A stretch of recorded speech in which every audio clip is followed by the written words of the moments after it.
BBOR, Black Box Online Radio, coming to you from West Virginia. The first thing I would like to say to anyone who is listening from America, and sometimes you guys drop your locations in the comment section. I know most of you guys are from the USA. Yesterday we put out an upload called Jefferson Airplane, The Crimes of Grace Slick. Grace Slick, of course, the singer for the band Jefferson Airplane and Starship, as well as a solo artist. And we were talking about some of the activities that surrounded a few of her arrests and just some of the things she had to say about stories of psychedelic drug use. But because I played a clip of that song, White Rabbit, they said that that could not be uploaded in America. So that is not available in America and American Samoa. Got a first time I've ever seen a notification like that. Your video will not be available in America and American Samoa. So to anyone else who is listening from any place that's not America or American Samoa, I would invite you to check out our upload on Jefferson Airplane, The Crimes of Grace Slick, really just exploring some stories of Grace Slick, the singer for Jefferson Airplane and Starship. Moving on to today's case. Today we're going back to 1870 to discuss the serial killer Albert Fish. Now, I started getting into this one again because somebody left a comment on Facebook talking about Albert Fish and some of the bizarre things associated with his life. And yes, in 1870 he was born to a very problematic setup, to be honest. I mean, Albert Fish was somebody who just had countless examples of mental illness in the family, whether it's anxiety coming from his uncle, and it's also possible that his mother was experiencing both audio and visual hallucinations. I mean, they're just countless things. You'll find all sorts of family members connected to Albert Fish who had signs of mental illness, very much hereditary. So I would believe anyway in this particular case. Now, like many of us, we go through some phases in life, and when I talk about true crime, I mentioned that growing up, I started out on Cops and America's Most Wanted. I would watch it every Saturday. I would be the only one. I'd be down in the basement watching Cops and America's Most Wanted on a Saturday night while my sisters and the other family members are upstairs, I don't know, watching Barbie movies or whatever sisters do. I wasn't there. I don't really know. So that was one thing. And for a while, I got really into the Zodiac Killer, but there was a big time in life when I was just all about watching serial killer documentaries. And I know there are a lot of you out there. So I saw some stuff from Albert Fish several years ago. And prior to looking at any of the stuff that we're going to be talking about today, what would be my initial impressions of Albert Fish? You know, prior to refreshing any of the material, if someone were just to ask me about a week and a half ago, what comes to mind when you hear the name Albert Fish? And I would say, well, serial killer, sadomasochist, cannibal. He was the kind of person that would kill somebody, cut up their body parts, and I really remember this very vividly, that he cooked somebody, he's meat, flesh, and just like a pot roast with vegetables and just with herbs and spices, like an evening dinner. Those are some of the things. Also, Albert Fish, as a sadomasochist, was really into injecting things into his body, as well as penetrating his own body with metal, spikes, and nails. And we'll see a very big thing that's going to come up with that one. And, I mean, that really ties into some of the things surrounding his death. And the other thing that I would say is something that stood out to me so vividly about Albert Fish as a serial killer. We don't even know how many people he murdered. He only had a crime spree of about 8 years. I believe it's from 1924 until 1932 are the years that they believe his actual crime spree occurred. Once again, we don't know all the details.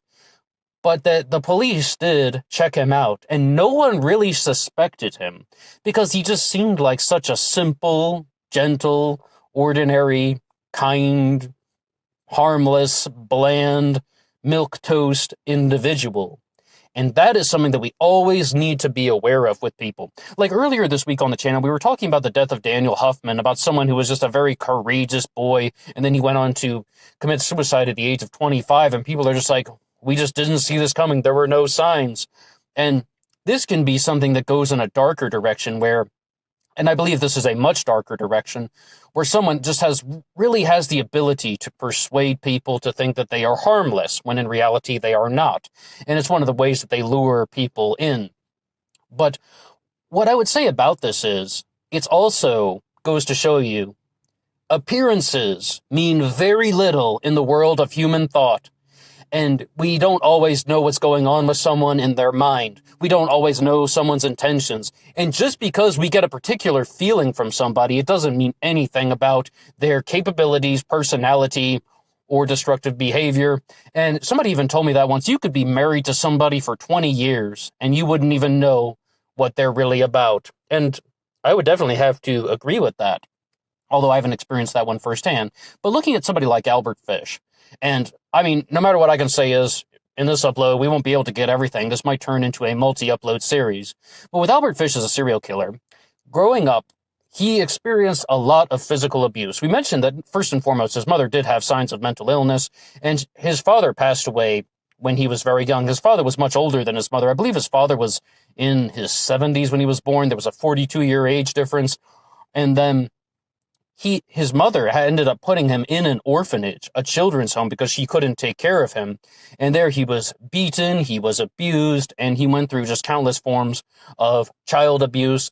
And then he began to develop bizarre fascinations. And I don't think that that's an accident. I think that's definitely something to do with the abuse, even to the point where he would try his own urine and feces. I mean, someone who's abused, someone who is abandoned or would feel abandoned. His mother does come back, but the feeling of just being abandoned by your parents.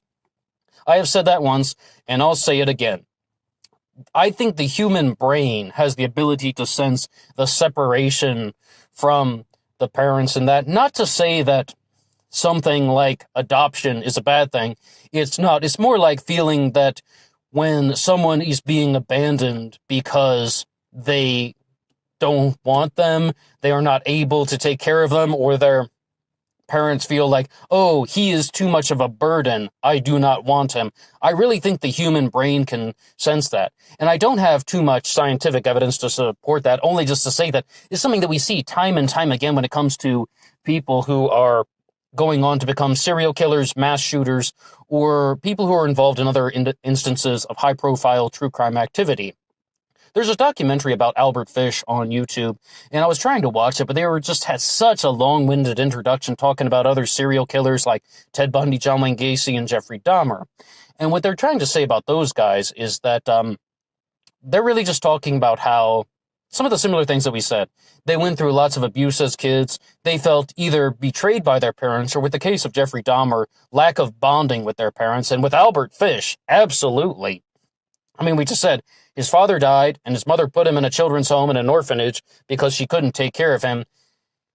I think that he would have viewed that as a betrayal. And I'm only saying that as, someone who is talking about this nearly 100 years after that, just looking back on some of the material, he would have viewed that as a type of betrayal.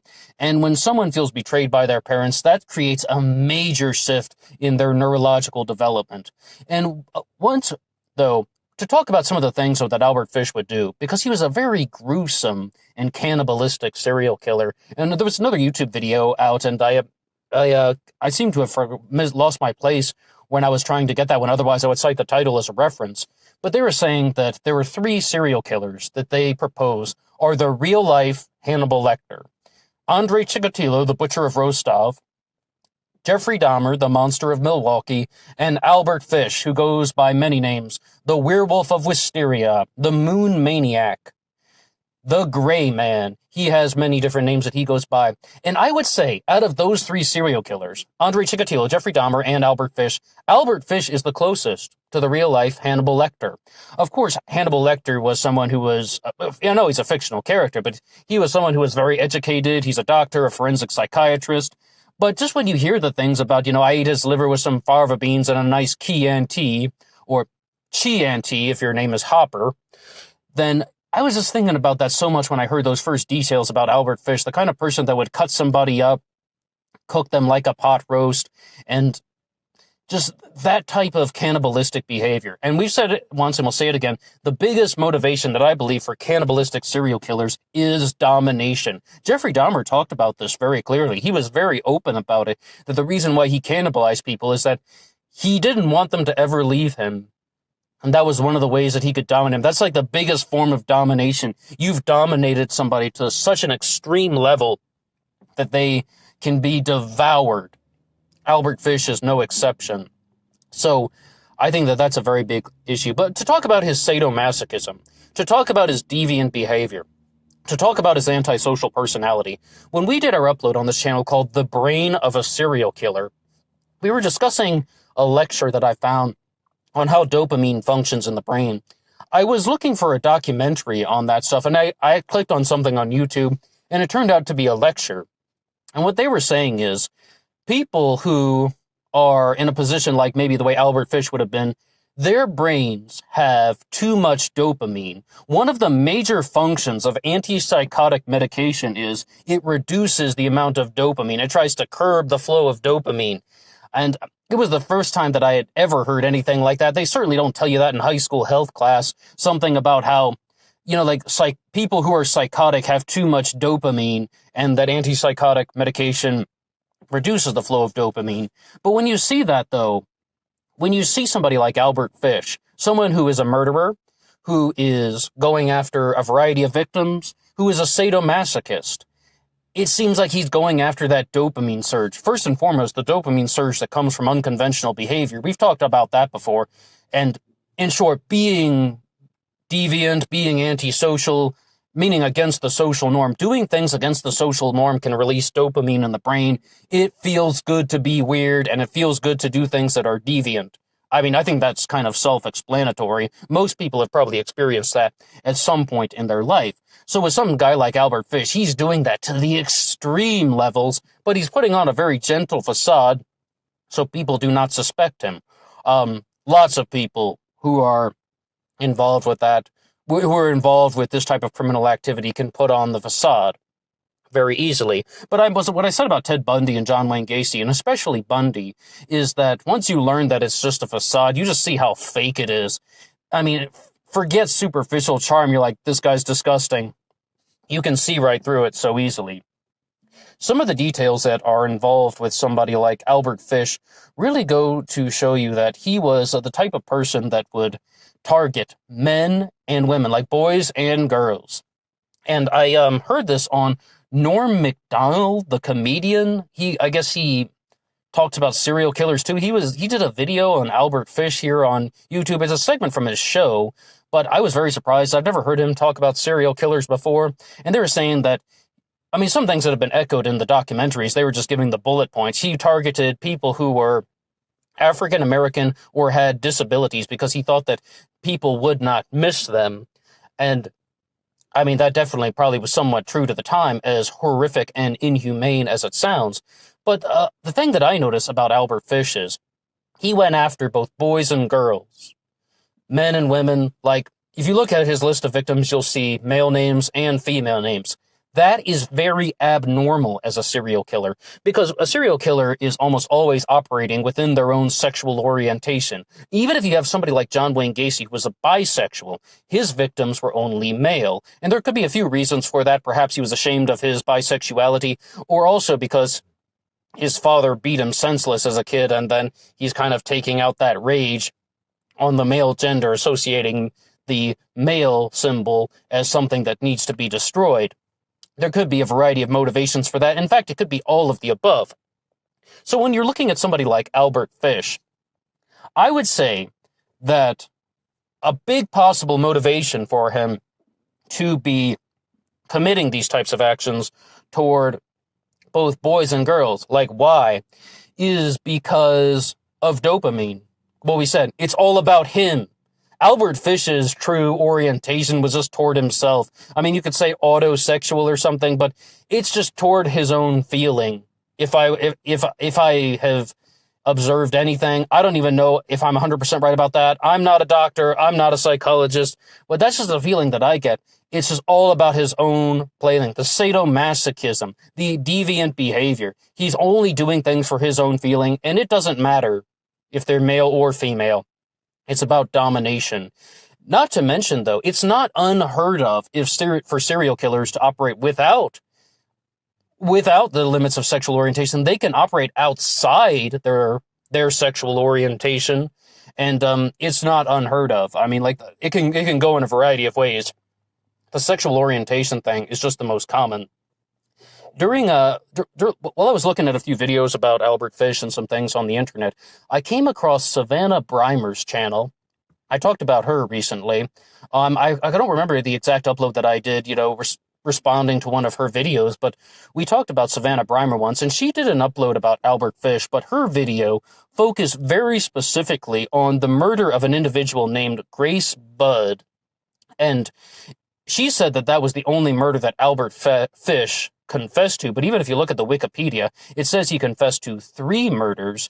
But with Albert Fish, though, some of the things that were brought up in Savannah Brimer's video is that he would write letters to the parents telling them that he had not only murdered their child, but cannibalized them.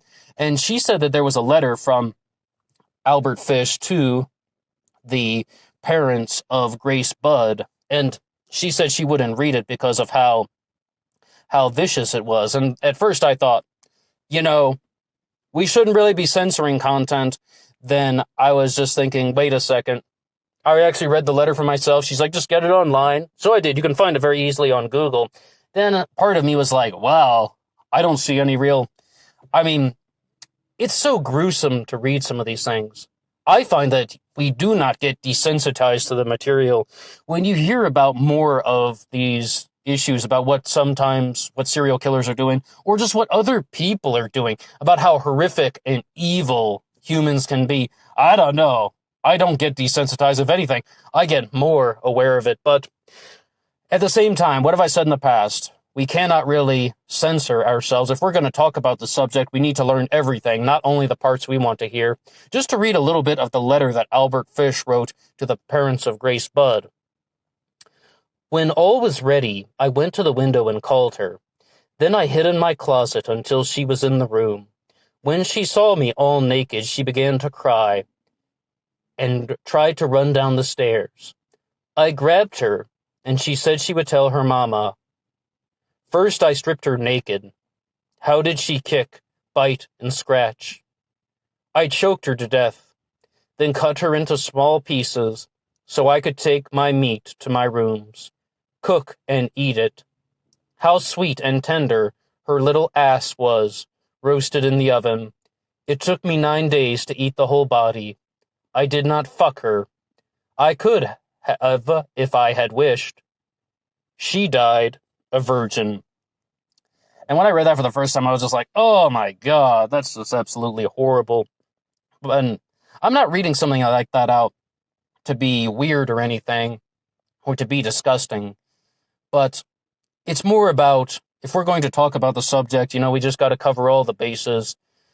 And if you would like to hear more about the murder of Grace Budd, Savannah Brimer really did a more detailed segment on that individual killing, but I'd say the big things that we should learn about Albert Fish is that he was someone who did not have love as a child, someone who was heavily abused, someone who took fascination in perhaps chasing his own dopamine surge, but he was a despicable and horrible individual. And I said the thing about inserting metal into his anus, like he would drive like nails or metal rods into his buttocks. Really, it's his buttocks, not his anus, to be very, very precise. And he was sentenced to death by electrocution. And one of the most famous points about that is that if this is true, and I'm just going off of, some of the documentary stuff that I saw years ago. I mean, not too many people have been talking about that since then, and the videos that I was just watching recently.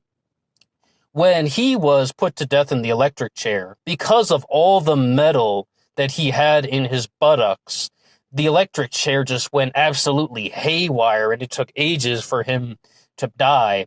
And prior to the electrocution, he said it will be the most exciting moment of his life, because he lived for the excitement and thrill, the dopamine surge that comes from destruction.